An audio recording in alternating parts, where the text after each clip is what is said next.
Udah. Tapi alhamdulillah Pak ya, Bapak nih maksudnya berbeda dengan keluarga, tapi hubungannya bagus gitu.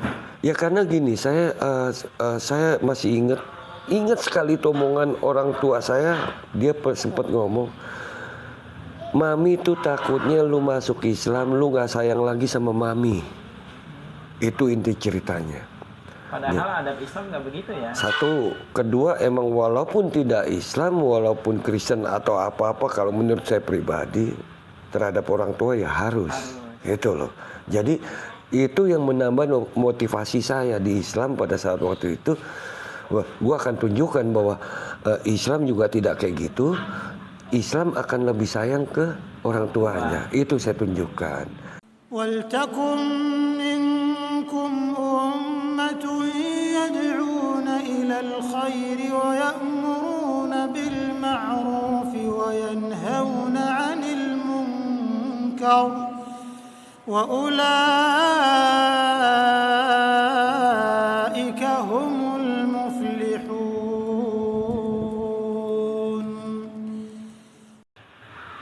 Bismillahirrahmanirrahim.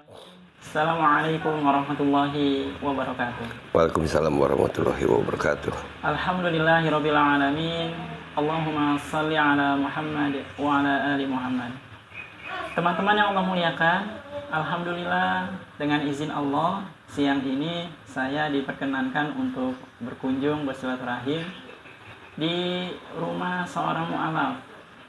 Beliau salah satu pendiri masjid dan aktif di wilayahnya, sebutannya panggilan waktu mudanya Pak Acong, tapi kalau nama Islamnya Muhammad Andika. Ahmad Andika. Ahmad Andika. Dan alhamdulillah tinggalnya di mana Pak? Saya di Gria Indah Serpong, Blok C1 nomor 12. Serpong Parung Gunung Sindur. Gunung Sindur, Jawa Barat. Insya Allah. Usianya berapa Pak? Sekarang alhamdulillah 60. Tepatnya 15 Februari 62. Masya Allah. Dan ini yang saya kagum dari Bapak, seusia Bapak nih masih kuat ya main bola. Hobi Pak, hobi. Karena memang dari mudanya ya. Iya. Tujuannya juga untuk sehat, tapi sebenarnya ininya hobi. Kalau mudanya dulu kan bulu tangkis, basket. Bola juga Pak. Oh, bola juga. Jadi emang dasar pertamanya saya olahraga itu bola. Bola, voli, basket, dan bulu tangkis belakangan malah. Jadi kalau dari muda olahraga, seusia Bapak juga kayak tentara ya, sehat aja gitu. Ya insya Allah lah. Masya Allah. Ya. Kalau Bapak aslinya dari mana? Saya Jakarta, tapi ada keturunan. Ada keturunan Chinese. Ya. Dulu mami saya kalau nggak salah tinggal di daerah Gajah Mada, Jakarta Barat. Pada saat saya masih kecil, umur 3 tahun, tepatnya di tahun 65 pas PKI itu kita pindah ke Cipete. Cipete. Itu kalau nggak salah itu Jeruk Purut ya Pak? Ya, daerah dekat Jeruk Purut sana, Fatmawati. Nah itu pas, kalau nggak masih ingat rekam jejaknya seperti apa namanya, zaman PKI itu, tahun 65 PKI, pas PKI. Belum lahir saya Pak. Karena PKI itu pada saat PKI tahun September 65 itu kita nggak boleh keluar tuh, di rumah aja. Usia berapa itu Bapak itu? 3 tahun. 3 tahun. Lahir 62, 65 PKI gitu kan, gitu loh. Keluarga sehat ya Pak? Alhamdulillah semuanya sehat. Semuanya sehat. Anak berapa? Total anak saya 5, tapi kebenaran saya pernah gagal di 2001. Itu dari yang pertama saya dapat 3, dari yang kedua saya dapat 2. Dan yang lucunya itu kalau kita urutin dari pertama sampai yang kedua itu, yang kelima itu dari pertama sampai yang kelima, itu urutannya laki, perempuan, laki, perempuan, laki. Selalu begitu ya. Masya Allah. Berarti udah ada yang keluarga Pak, putranya? Sudah. Saya anak nomor 2, baru merit kemarin bulan Februari tahun kemarin ya. Saya udah punya cucu 1.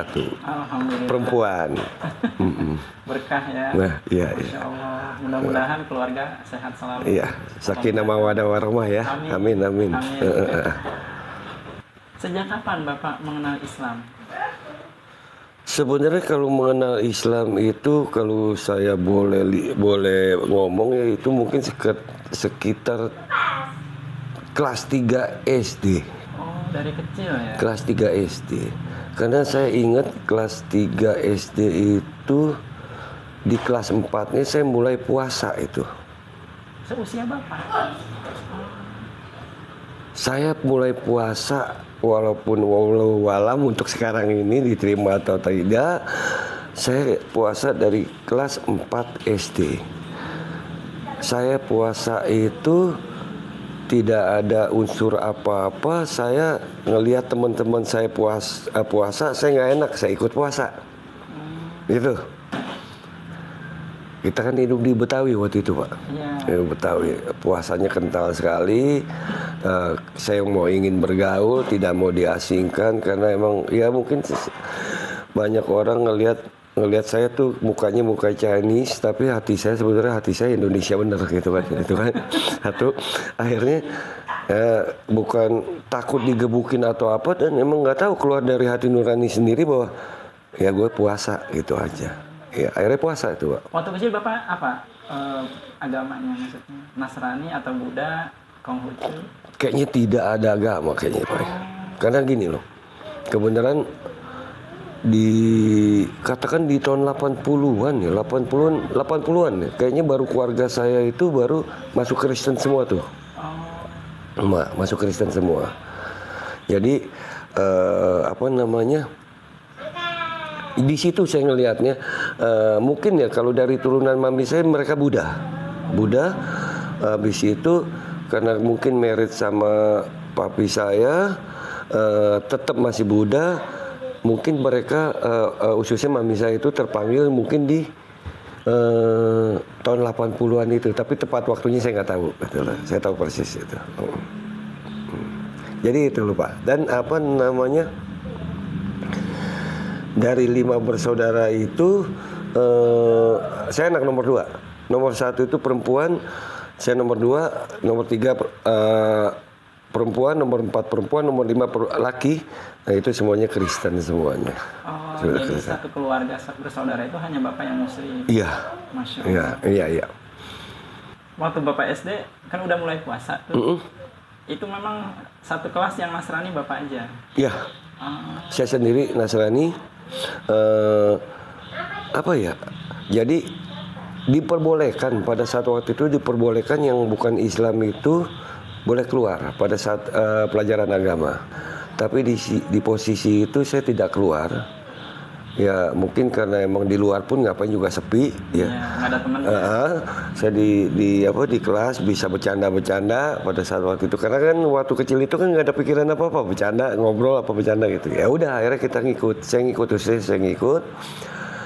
Ya lama kelamaan karena emang setiap minggu satu hari dari seminggu itu satu hari ada pelajaran agama. Ya akhirnya ya saya tahu tuh yang pertama harus dilakukan, misalnya dia pertama masuk kita harus baca Al-Fatihah, dan pulangnya awal asri, di tengah-tengah pelajaran itu pelajaran huruf apa namanya? Iya, surat-surat itu kan ya Pak ya.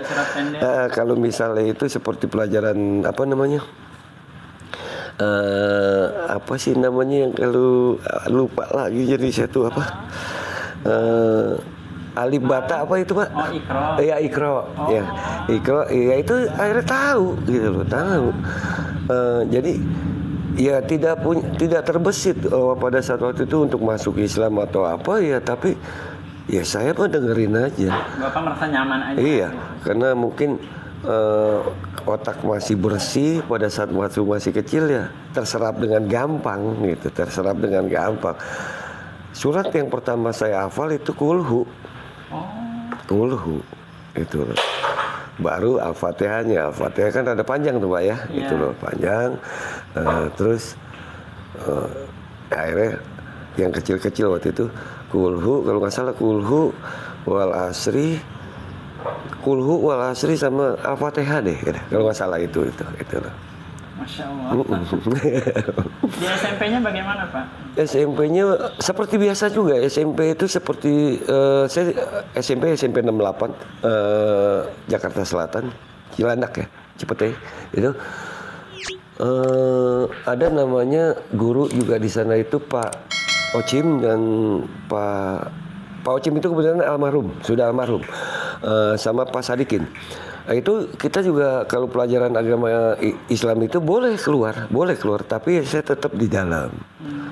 Banyak kalau di SMP itu ada di kelas saya ada sekitar 2 orang, 3 orang, mereka keluar saya enggak, saya dengerin aja. Bukan dengerin dengan maksud mau belajar, bukan.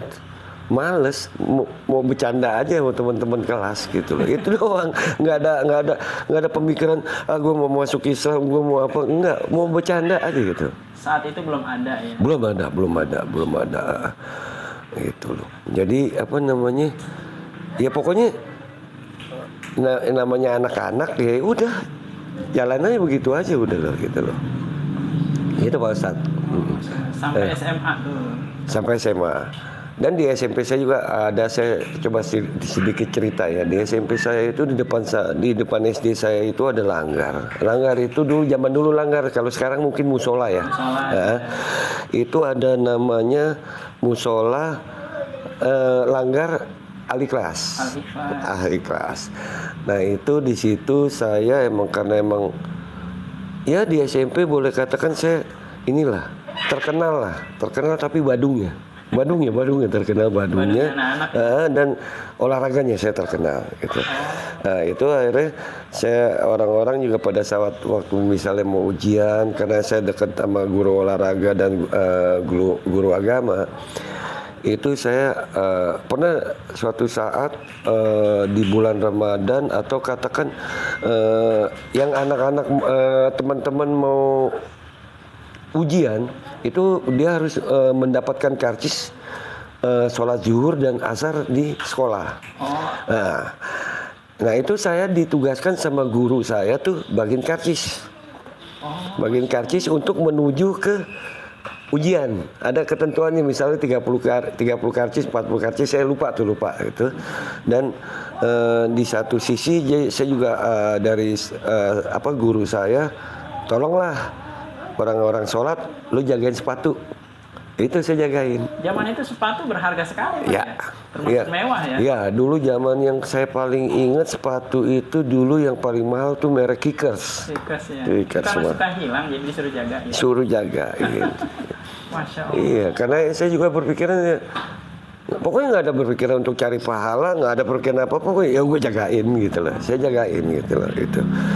Dan di SMP itu pun saya emang kebenaran itu saya olahraga khususnya voli itu saya boleh katakan lebih rata-rata teman-teman itu. Ada bakat di olahraga. Itu akhirnya saya jadi tim sekolah, dan tim sekolah itu saya boleh dikatakan sama rekan-rekan mungkin dijadikan asisten guru olahraga. Jadi kalau gurunya belum sempat, cung gitu loh, suruh anak-anak latihan ini, itu saya.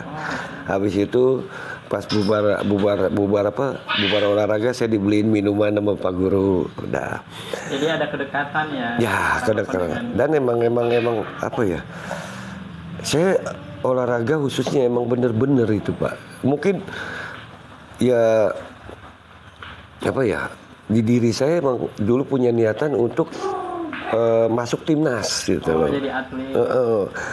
Nyatanya gagal karena emang salahnya saya menguasai 4 bidang. Mesti kalau olahraga itu 1 bidang aja. Gitu loh. Nah di saat pas di SMP itu juga kebenaran kita alih kelas itu dari langgar dirubah menjadi masjid. Jadi masjid seiring jalan masjid itu jadi, di situ punya apa namanya, remaja masjid. Remaja masjid itu namanya Remila, remaja masjid ahli kelas itu. Nah di satu titik ada satu pertandingan voli antara masjid sedekai itu. Nah saya tuh karena emang saya ya alhamdulillah bagus main volinya, dipakailah di remaja masjid itu. Padahal saya masih Kristen gitu loh. Udah pas memperebutkan, kebetulan kita masuk memperebutkan 3-4, akhirnya kita juara 3, diprotes tuh. Itu sedekai Jakarta, Pak? Masya Allah. Iya, sedekai Jakarta. Saya diprotes, akhirnya kita tetap juara 4. Padahal kita menang tuh juara 3 karena salah satunya penyebabnya saya. Kartu pelajar saya masih Kristen. Itu aja. Tapi ya tetap aja ya, di guru-guru itu merasa bangga sama saya karena emang telah menolong ahli kelas ini punya nama jadi di situ karena juara 4 gitu kan. Itu berkesan sekali itu ya. Berkesan, bagi saya masih ingat sampai sekarang makanya itu. Saya juga terima kasih banyak sama almarhum Pak Ocim dan guru agama saya Pak Dikin yang didik saya, wabil khusus Pak Maman dan Pak Koko. Itu yang benar-benar membawa saya tuh satu jalan yang istilahnya bukan agamanya tapi membimbing saya, ayo lo olahraga yang bagus. Itu ya. Itu akhirnya ya. Motivasinya itu salah satunya. Itu loh Pak. Jadi mulai kenal Islamnya bagaimana tuh Pak? Mulai bersahadat. Sebenarnya mulai Islamnya itu ya saya bilang sih dari kelas 4 SD itu. 4 SD itu. Nah jadi kalau kita bicara saya mengenal Islam lebih lanjutnya itu sebenarnya setelah saya masuk Islam gitu kan. Jadi SMP saya masuk SMA 6 Mahakam ya, Blok M sana. Yang lucunya itu pada saat kelas 3 itu saya seksi kerohanian Kristen.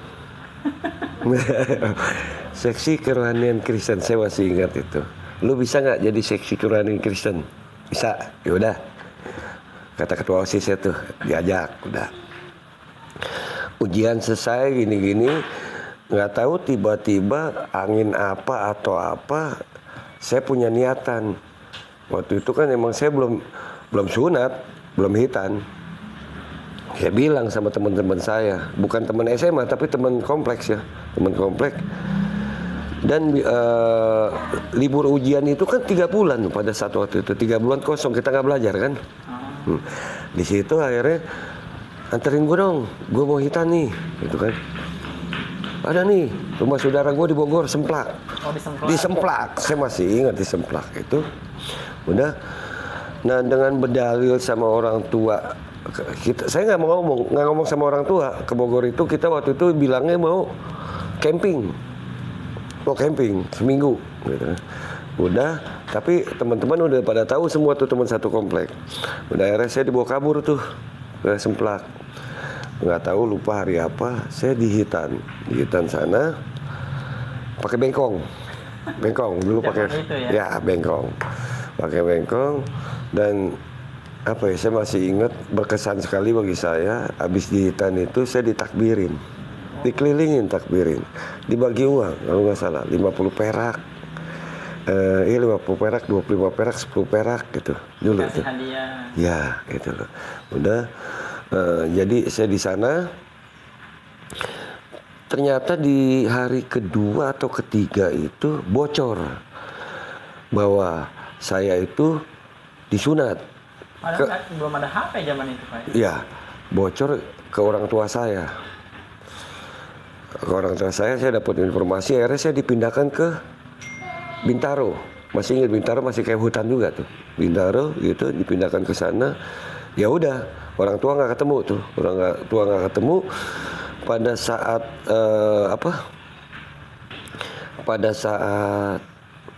pada saat saya lupa. Oh iya ya. Jadi pas di Bintaro itu saya langsung diajak ke Al-Azhar, Masjid Agung. Ya, Masjid Agung. Ya. Masjid Agung sana. Akhirnya saya sahadat di sana. Sahadat saya kalau nggak salah bukan sama Buya Hamkanya, bukan, tapi sama istilahnya apa ya, pengurus masjid sana lah. Ada dia yang orang khusus mengislamkan mengislamkan orang itu ditanya sama, saya masih ingat pertanyaan dari Ustadz itu, saya lupa nama Ustadz, tapi di pertanyaan itu, kok kenapa mau masuk Islam? Islam itu kan susah, lagi enak-enak makan disuruh puasa, lagi enak-enak tidur dibangunin suruh sholat, gitu loh. Sholat subuh kan, kadang-kadang malam suruh duha, misalnya gitu kan, walaupun udah akhirnya saya siap Pak Ustadz. Terus apa sih sebenarnya yang membuat waktu itu dia manggilnya Yohanes masuk Islam? Saya cuma jawab, saya tidak tahu Pak Ustadz. Saya tidak tahu. Bapak nama Kristennya siapa? Yohanes Bungawan. Yohanes Bungawan. Acong itu panggilan dari SMA 6 aja tuh. Acong sama kuliah. Sebenarnya nama panggilan saya di rumah itu Acung. Kali diplesetin di SMA 6 itu, waktu itu ada Acong-Acong itu akhirnya jadi Acong gitu. Nah itu ditanya nggak ada yang menjerumuskan, nggak ada yang membimbing, nggak ada apa, nggak ada. Jadi ya spontan aja. Masya Allah. Spontan. Jadi ditanya kenapa masuk Islam, saya tidak tahu. Jujur tidak tahu. Karena apa ya? Saya kenal Islam dari kelas 3-4 SD, seterusnya, dan lingkungan saya Islam semua.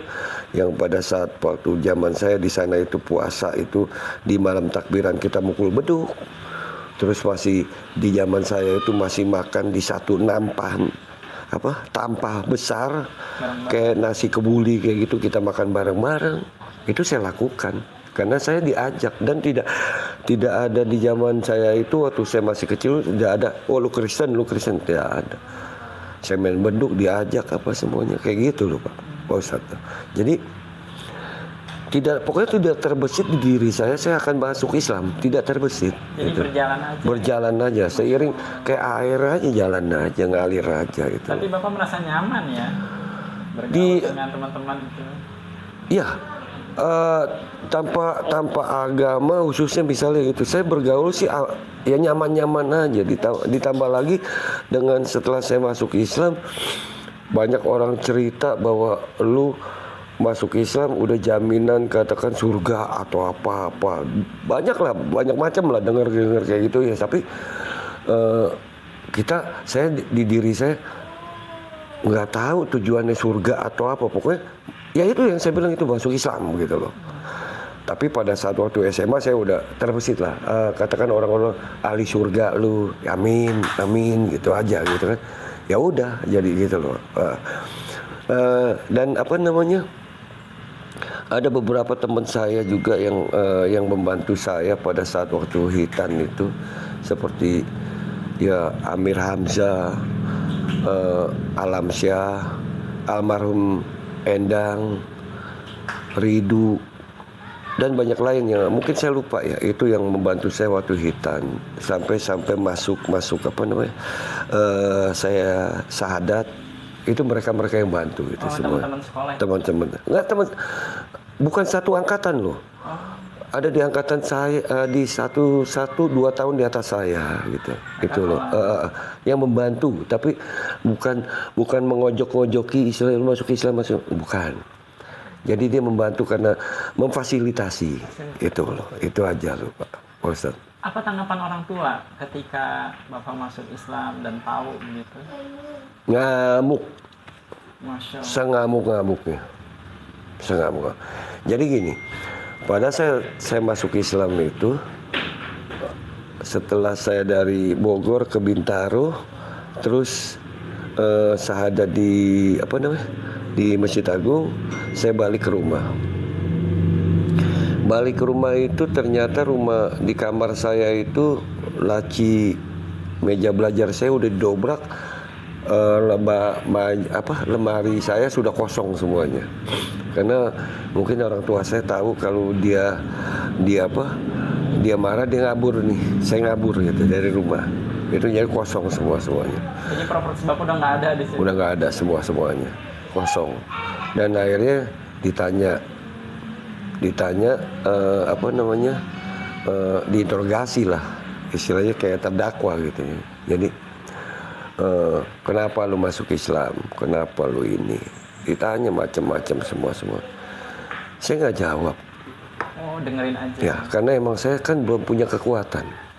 Saya paham sekali saya belum punya kekuatan tentang Islam. Mendingan saya tidak jawab. Masuk kiri, keluar kanan. Yang bagus saya masukin ke hati, gitu kan. Udah. Akhirnya besoknya saudara saya datang lagi. Ngomong yang sama. Besoknya saudara saya datang lagi. Oh, itu om-om ya? Ya, semuanya. Besoknya datang lagi. Dan yang lucunya papi saya nggak ngomong. Almarhum papi saya nggak ngomong apa-apa. Gitu loh.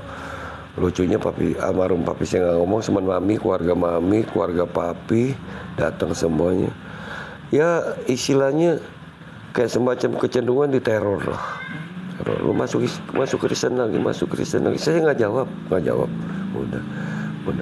Akhirnya keseharian saya udah kayaknya udah males sebenarnya tuh. Nggak nyaman udah di rumah. Tapi saya katakan 82 itu saya umur baru 20 82 saya lulus SMA. Iya, 82 itu 20 tahun. Saya paling bisa nginep sehari 2 hari di teman saya, selebihnya saya mau kemana lagi sih, itu bingung. Nah, akhirnya saya tetap putuskan di rumah.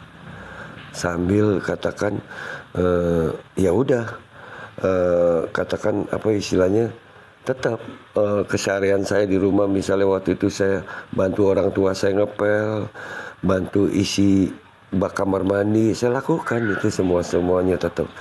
Dan apa namanya, ya kadang-kadang ya emang kadang-kadang kalau saya minta duit, kadang-kadang dulunya misalnya dikasih 1.000, sekarang jadi cuman 100 gitu loh. Ya karena mungkin ya satu hukuman mungkin juga ya, itu juga. Dan yang lucu juga waktu saya SMA ya, waktu saya sudah masuk Islam itu lucu, dan ini saya akan ingat sampai mati ya gitu. Jadi gini, saya kan setelah masuk Islam itu saya tahu kewajiban saya harus sholat, udah. Nah kadang-kadang saya di kamar kan, saya ke kamar mandi, rambut basah kan, habis wudhu kan, saya sholat. Itu kadang-kadang mami suka iseng, mami saya tuh, pas saya belum rakaat pertama juga udah diketok tuh. Itu saya copot itu, kopiah, sarung saya copot, sajadah saya umpetin di bawah tempat tidur gitu. Kenapa Mi? Lagi ngapain lu?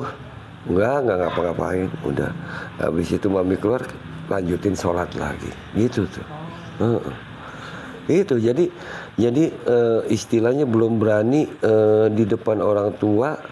Ya istilah terang-terangan, karena saya di diri saya masih beranggapan takut kualat, takut kurang ajar. Dulu ya itu. Udah akhirnya orang-orang bilang, orang-orang lain bilang, lu nggak usah takut sama orang tua lu, sholat aja. Tapi di diri saya tidak akan kayak gitu. Ada adab-adabnya ya? Tetap ada. Dia orang tua saya, walaupun dia Kristen, dia tidak punya agama, itu orang tua saya pasti saya belain gitu. Itu dia. Akhirnya seiringnya jalan, akhirnya kayak gitu, udah. Saya tuh aman-amannya setelah kasar ngomongnya setelah saya merit tahun 90. Kalau kuliah bagaimana Pak? Hancur. Dibiayain tapi hancur udah. Hancur. Karena emang saya di diri saya mau cepet-cepet menginginkan saya mandiri, bisa dapat uang. Hancur itu maksudnya nggak selesai kuliah? Nggak selesai, semester 3 aja. Gitu. Nah, ya udah akhirnya saya bekerja. Tiap bulan insya Allah, alhamdulillah saya bisa kasih orang tua saya kasih adik-adik saya kasih gitu kan. Udah, dan akhirnya di keluarga itu yang kerja pertama anak-anaknya saya jadinya. Jadi mandiri.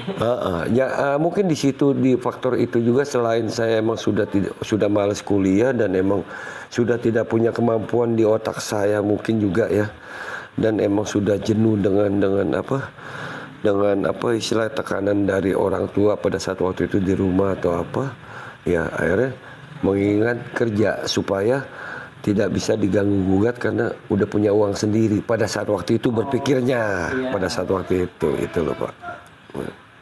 Itu aja Pak Ustadz tuh. Itu loh. Jadi apa ya namanya, ya benar-benar istilahnya berjuang itu, ada beberapa teman berjuang itu sendiri, pada prinsipnya di rumah tuh berjuang sendiri. Kalau misalnya Ramadan gitu Pak, kan perlu buka, perlu sahur. Pada saat sudah merit itu Ramadan bebas saya. Bebas, tapi jeda dari 82 ke 90 itu saya ngumpet itu. Saya banyak kan sholat taraweh itu saya di luar, di masjid jauh-jauh. Keluar pakai celana pendek misalnya gitu kan, pakai celana pendek, pakai kaos biasa aja, pinjem sarung di itu musola. Itu supaya nggak ketahuan gitu loh. Masalah itu Bapak bisa ini ya, bisa istiqomah ya ibadahnya. Saya juga tidak tahu Pak, punya kekuatan apa yang mendorong saya kayak begitu, saya juga tidak tahu. Jujur aja tidak tahu. Ya mungkin apa istilahnya, ya kalau saya sih punya keyakinan setelah saya pahami ya istilahnya, ya emang saya udah jalannya ke sana kali ya. Emang Allah udah memplot saya, udah lu di situ aja, udah nggak usah ngapa-ngapain gitu kan. Mungkin gitu aja kali itu. Kalau di keluarga siapa aja yang muslim Pak? Saya sendiri. Masya Allah. Saya sendiri. Dan saya cucu paling anak paling tua dan cucu paling tua. Papi saya paling tua, opa saya pendeta. Itu bagaimana itu kalau kita mau ngebayangin ya, benar nggak Pak? Iya. Pak Ustadz ya, itu. Jadi ya nanti ya saya juga bisa cerita sama anak-anak saya bahwa kayak gini, sama teman-teman saya bisa cerita semuanya untuk mungkin apalah. Saya ngelihatnya gini, kalau emang kita sudah melangkah ya pantang mundur. Iya. Kalau saya gitu. Karena hidayah udah tertanam di hati ya. Ya mungkin bisa disebut hidayah. Ya pokoknya apalah, pokoknya yang penting saya sudah ngucap Islam ya udah Islam gitu loh Pak. Kalau saat ini Pak, hubungan dengan saudara baik-baik saja? Baik, semuanya baik. Dan kebenaran orang tua saya sudah meninggal. Papi saya meninggal di 2007 bulan Oktober, tanggal 19 kalau nggak salah. Mami saya baru kemarin 2001 COVID tanggal 1 Januari. Nah yang lucunya gini ya Pak Ustadz ya. Ini makanya saya dari tadi saya tidak menyenggol khususnya orang tua saya yang laki, papi saya. Jadi pada saat waktu dia meninggal, dia punya lemari kecil ya, punya lemari yang dikunci itu. Jadi pas kita buka, pas dia meninggal 1 hari kemudian kita buka, itu isinya apa Pak? Ada Injil ya, ada Quran, ada Al-Quran ya, gede, Al-Quran gede, dan itu saya ambil. Udah. Terus ada sarung, Iwan, ada sarung, ada baju koko, ada kopiah, itu. Bisa begitu ya Pak? Nah, makanya saya tidak tahu itu loh. Apa itu emang buat saya yang dia tidak berani kasih saya, atau emang saya tidak tahu. Mungkin ayahnya Bapak nih tertarik, tapi juga bingung kali. Atau mungkin juga dia udah Islam, kita juga belum tahu. Boleh jadi begitu Pak. Iya. Melihat Bapak nih kok dari anak-anaknya kayak Bapak yang adabnya paling bagus begitu, sehingga orang tua tertarik jadinya dengan Islam. Mudah-mudahan begitu. Iya, amin. Lucunya begitu. Demi Allah saya ngomong. Jadi kita pun orang tua, mami saya, adik saya, kakek semua kaget sampai saya diledekin. Nih, Quran jatah lo, warisan lo. Ini sarung warisan lo. Itu jadi saya diledekin waktu itu sama adik saya sama kakak saya. Udah. Tapi alhamdulillah Pak ya, Bapak nih maksudnya berbeda dengan keluarga, tapi hubungannya bagus gitu. Ya karena gini, saya masih ingat sekali omongan orang tua saya. Dia sempat ngomong, Mami tuh takutnya lu masuk Islam, lu nggak sayang lagi sama Mami. Itu inti ceritanya.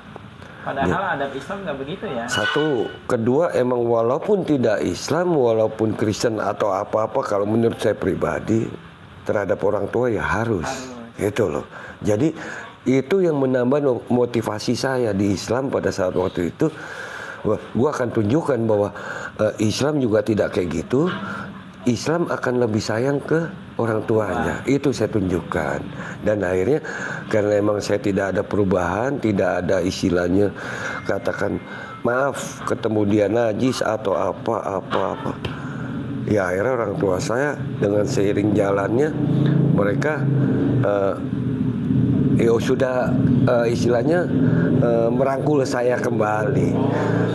Dan kalau misalnya seperti gini loh Pak Ustadz, seperti saya masuk katakan Imlek di Mami kan masih ada Imlek kan, Imlek itu satu kita dipisahkan makan. Saudara saya baik semua, dipisahkan. Paham gitu.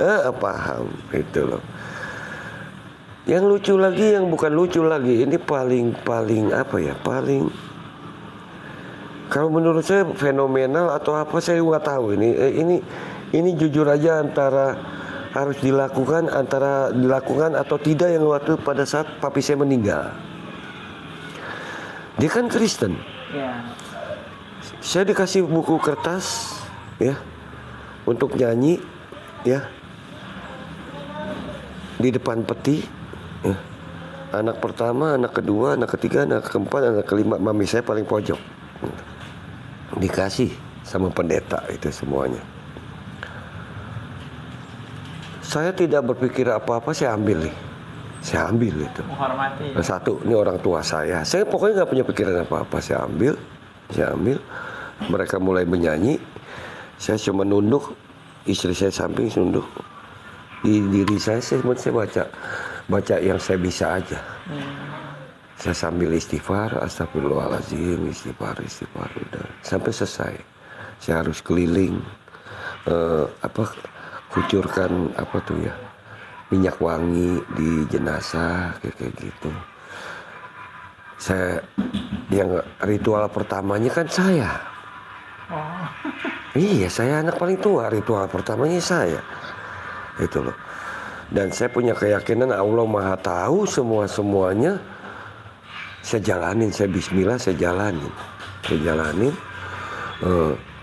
Makanya saya peduli setan dengan orang-orang Islam yang ada di sekeliling situ melihat saya bodoh amat gitu kan. Saya satu tujuan saya akan hormat di hari terakhir orang tua saya, gitu aja. Sebelum dikubur, sebelum dimakam, gitu. Udah, saya lakukan. Dan tapi saya bukannya saya atau apa, pokoknya saya tidak khotbah yang dia dengar, yang dia ngomong saya dengar, nyanyi saya dengar tapi saya tidak nyanyi, itu aja. Pokoknya ya cuma istilahnya semaksimal mungkin supaya tidak ada keganjilan dia. Mungkin bagi pengunjung ada beberapa orang yang tidak tahu saya sudah Islam. Supaya suasana itu nyaman, senyaman-nyamannya saya coba bikin sedemikian rupa aja, Pak Ustadz, gitu kan. Dan saya punya keyakinan, saya tidak tanya sama siapa-siapa, saya tidak tanya sama siapa-siapa, saya dosa atau tidak, saya yakin Allah Maha Tahu. Dan Allah mungkin juga mengizinkan, lakukanlah itu. Mungkin itu orang tua, misalnya orang tuamu misalnya gitu kan, orang tua kamu gitu kan. Ya Allah mungkin juga nggak ngelarang lah. Dalam hati saya waktu itu, ya udah saya lakukan, gitu loh Mas. Walaupun di sisi ada kecil, di hati saya kecil, dosa gue. Tapi dosanya itu kalah dengan hormatnya saya ke orang tua. Itu Pak Ustadz. Pak, kesibukan hariannya apa aja? Saya sekarang ini kesibukan hari-hari ini ya, saya dagang sekarang.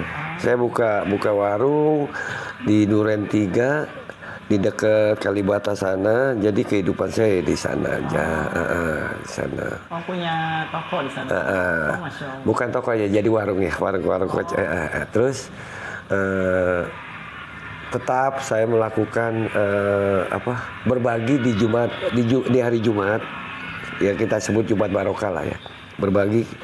Saya ajak teman-teman untuk ikutan Ya alhamdulillah sampai sekarang ini setelah 4-5 tahun saya jalankan, setiap Jumat itu saya bisa bikin sekitar 100 paling dikit 150 porsi Masya Allah, setiap Jumat. setiap Jumat.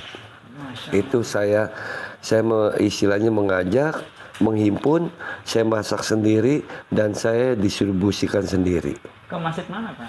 Macam-macam, gantian tiap hari gantian. Tiap Jumat bisa ganti. Minggu ini misalnya ada 40 di Gunung Sindur itu masjid 40, ya dari 40 nanti kembali lagi ke 1 gitu aja sudah. Masya Allah. Gitu loh. Mudah-mudahan jadi amal jariah. Amin amin ya robbal alamin. Berkah itu orang-orang soleh Amin dikasih amin makanan. amin amin. Masya Allah. Ya. Ya saya berbuat itu istilahnya semata-mata hanya untuk apa ya? Ini yang saya bisa lakukan. Saya nggak bisa lakukan apa-apa lagi. Misalnya seiring umur saya udah tua, ya saya bisa lakukan katakan buat berbagi ke saudara-saudara saya. Ini yang saya lakukan, gitu loh. Karena apa ya? Sudah apa ya? Sudah apa namanya? Sudah jadi janji di diri saya kalau emang misalnya saya itu punya waktu, punya apa ya? Kalau yang saya bisa lakukan, saya lakukan. Seperti ya Jumat Barokah ini, gitu loh. Itu saya. Ini mudah-mudahan jadi inspirasi buat teman-teman yang nonton ini nih Pak. Amin. Jadi bisa bikin Jumat berkah di lingkungannya masing-masing. Iya.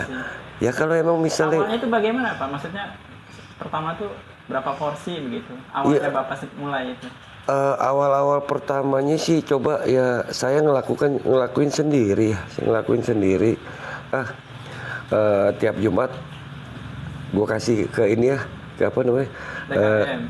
Bukan ke DKM, pinggir jalan lah, taruh di depan warung. Ambil aja gitu loh. Udah habis itu seiring zaman kesian juga nih ya, cuma 10 habis gitu kan. Udah. Nah, di situ terbesit ada teman bilang, "Lu ajak teman-teman, share aja." Oh iya, Bapak kan punya tim Grup WA apa semua share. Peminatnya pertama-tama ya kurang antusias. Dari 20 ke 30, 40, 50, akhirnya 100. Saya masak pernah 500 so. 500 porsi, masak sendiri? Iya. Memang hobi masak ya Pak? Hobi masak dan tuntutan lah. Masya Allah, 500 Gitu loh. porsi masak sendiri? Iya. Istri berarti itu ya? Iya. Masya Allah. Jadi itu saya setelah menjalani Jumat berbagi itu ya kesulitan tetap ada ya, tapi tidak khususnya di diri saya tidak saya pikirkan benar-benar lah. Jadi dengan adanya saya berbuat kayak begitu ya, ada aja Pak. Pada saat kesulitan teman saya bantu. Kadang-kadang nggak ada juntrungannya, nggak ada apa. Gua tahu lu lagi nggak punya duit ya, dibagi duit sama teman-teman gitu. Dan ya seperti saya seperti sekarang juga saya tahu akhirnya terbesit juga dasar ceritanya sekarang saya miara kucing itu karena terbesit dari cerita orang bahwa pernah lihat di TV juga bahwa kucing itu binatang kesayangannya Rasul kan, gitu kan. Nah di situ saya tidak kepikiran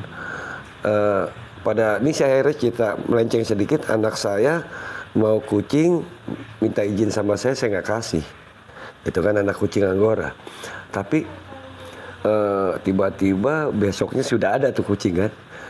Saya cuma bilang, kesian sama kucing ini, kamu pisahkan dari emak dan saudara-saudaranya, saya bilang gitu. Padahal masih kecil gitu kan. Nah, yang lucunya tiap malam itu dia dikatakan dibawa ketiak saya tidurnya. Ya itu loh akhirnya saya piara dan akhirnya saya tahu bahwa istilahnya bahwa kucing itu lebih memperjelas lagi kucing itu piaraan Rasul, akhirnya jadi tambah semangat gitu kan. Ini rumahnya Anggora semua besar-besar. Tambah semangat dan akhirnya kadang-kadang di satu sisi kita harus kita zaman susah ya, apalagi pada saat waktu pandemi kemarin kan, makanan kucing, listrik, atau kita makan, itu yang harus kita atur bagaimana. Waktu pada saat itu anak-anak harus makan dan kucing harus makan, ya udah itu yang kita dahulukan akhirnya. Dan akhirnya mengapa sekarang pun kucing tidak ada makanan, saya belain Pak Ustadz, saya belain. Nggak tahu itu bukan karena cerita itu, tapi emang dari hati nurani saya aja harus beli makanan kucing, ya, itu aja. Tuh saya Ini tuh. Bapak luar biasa ya, Ya. dekatnya ke Ya. manusia, ke hewan. Kalau udah cinta terhadap, seperti saya main bola cinta, ya udah jor-joran, seperti kucing jor-joran, itu semuanya. Dan apa ya, yang nyaman aja di diri saya, nyaman aja gitu loh Pak Ustadz. Baik Pak, Insya Allah, Alhamdulillah selesai ya. Ya. Kita mudah-mudahan menjadi inspirasi. Video ini banyak dilihat orang, Amin. bermanfaat untuk masyarakat luas. Amin, amin. Dan buat teman-teman di rumah, jangan lupa untuk di-share. Mudah-mudahan menjadi kebaikan untuk kita bersama. Iya. Pak Amin. Andika, jazakallah khair, Ya. sudah diperkenankan hadir ke sini, Ya. sudah dijamu. Mudah-mudahan jadi amal kebaikan. Amin, Kita amin. jadi saudara nih. Amin, amin, Kata amin. Nabi SAW, Ya. sesama muslim itu bersaudara. Iya. Mudah-mudahan jadi kebaikan bersama begitu. Amin, amin, amin. Ya. Demikian teman-teman, terima kasih, jazakallah khair. Assalamualaikum warahmatullahi wabarakatuh. Waalaikumsalam warahmatullahi wabarakatuh.